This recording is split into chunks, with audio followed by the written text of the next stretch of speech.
going to be the kitchen on the farm. We use it as a little event hosting space for smaller events as well.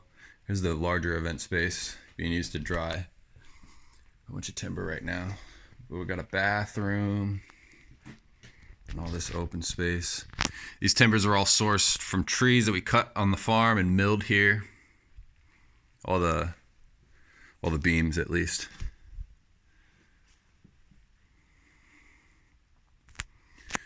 Built like an insulation, a SIP insulation panel system on the top. So got this 3.5-inch foam sandwiched between some boards and then wrapped up, covered with some steel. This is here on our now 40-acre permaculture farm. We're gonna call it the Peacock Lounge in recognition of that guy who's a fucking survivor.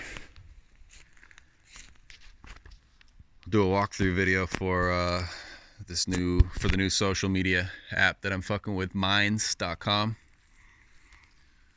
It's the redwood aviary here. That's a redwood tree that comes out of the middle of it. Got larch trees right here too, and then I don't remember what that one is. Someone will probably see the leaves and know right away. It's the only one I have on the farm. I'm not super familiar with it. Something common, I know.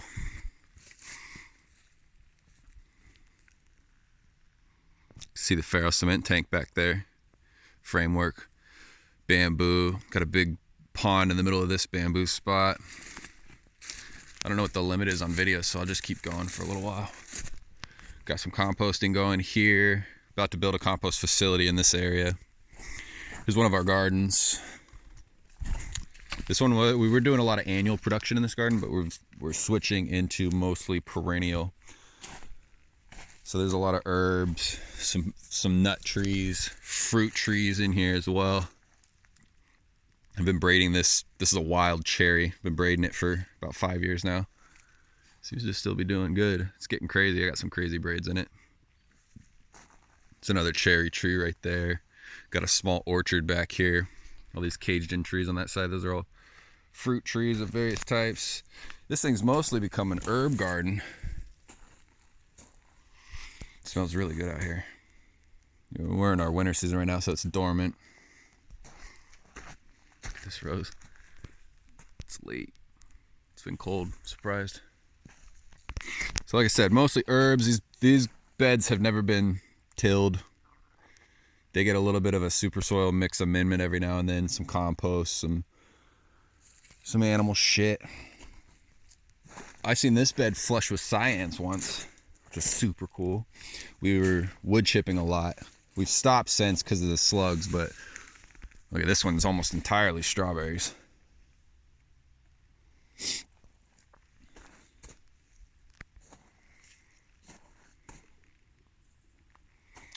Some walking onions hanging on. We got a little hot frame right here, or cold frame, I mean, excuse me. Here's one of our terraces and one of the ponds. Check out these walking onions.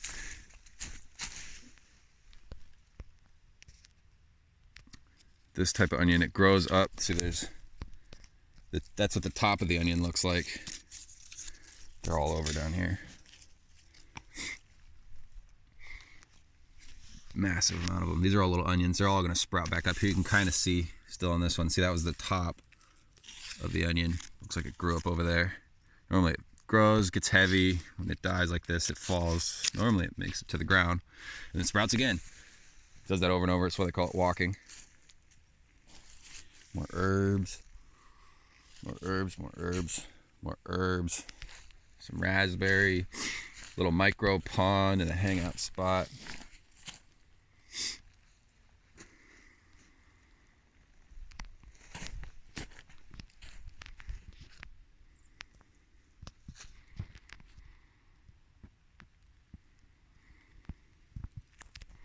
I'll do a loop. I need to do some pruning today too, so do a loop and go check out some of the fruit trees on the lower terraces. My big pond's starting to fill in down there. It's been an incredibly dry winter though, unseasonally, so pond hasn't quite yet started filling back in. All these little cages are fruit trees down here. We have to cage them for a couple years to keep the elk from getting to them. You can really kind of see my terrace system in the winter. So terrace there, there's another one there. I'll walk down so you can see the lower ones as well.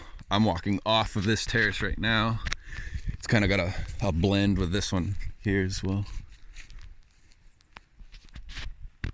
I'll walk down to the big earthworks.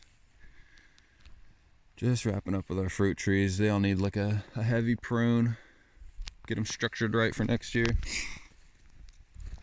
Leads back up to the redwood aviary. You can see the bottom corner of it right there. Some water collection. Lots of trees, spruce trees, carbon credits. That's what we're calling them now. Maybe even some sunshine today. This is the big earthworks project that we did this summer. We've got a ridgeline road that runs down that way. And then there's another one right here that I'll walk down. And then all these terraces, connect mostly on contour. Some of them more so than the other. Back over to the other side, you can see a large swale here. So all this water comes down through this bowl. All this uphill catchment, these terraces all funnel the water centrally over to this area. And the idea being that when this pond overflows, it'll fill the swale. And this pond will fill, and then there's an overflow over here that goes down into the next tier. And we try to do, as many times as possible, we do that on the farm. Congregate water in the spots. This all works towards how we can grow all these trees completely irrigation free. End goal here is that on all these terraces, fruit and nut trees on the slopes, run animals through the flats.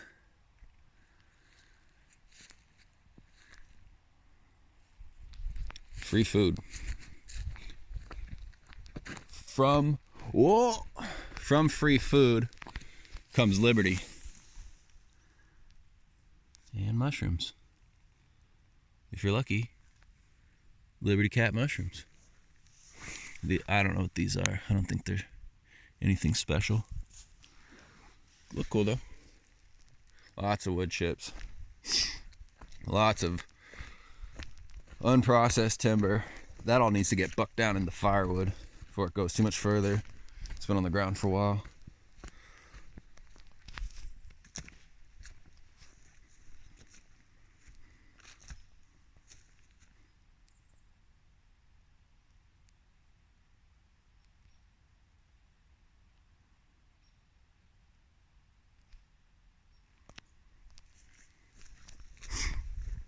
Take a walk back up this terrace.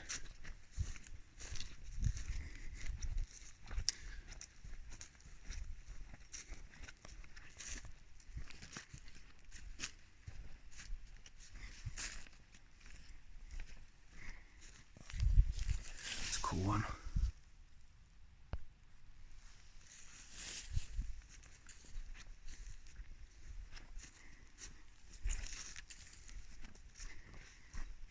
Elk kicked down my hotline.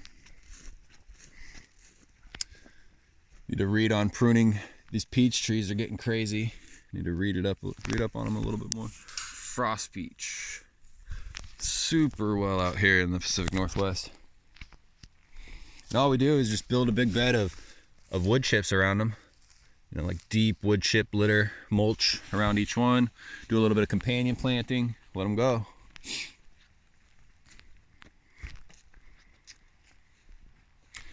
The elk and the deer love it here. It's just bait.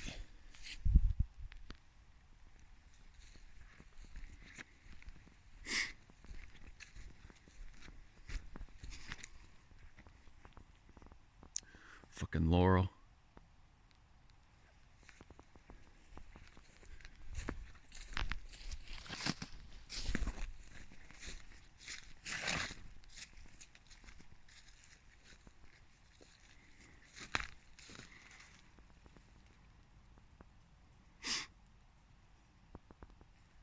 So again, water flows down into the pond, overflows into the swale, fills down into that pond, and then when this pond rises up, the lowest point in this whole system is right there. So once this one reaches level, it'll all start overflowing this way and then goes down behind that tree.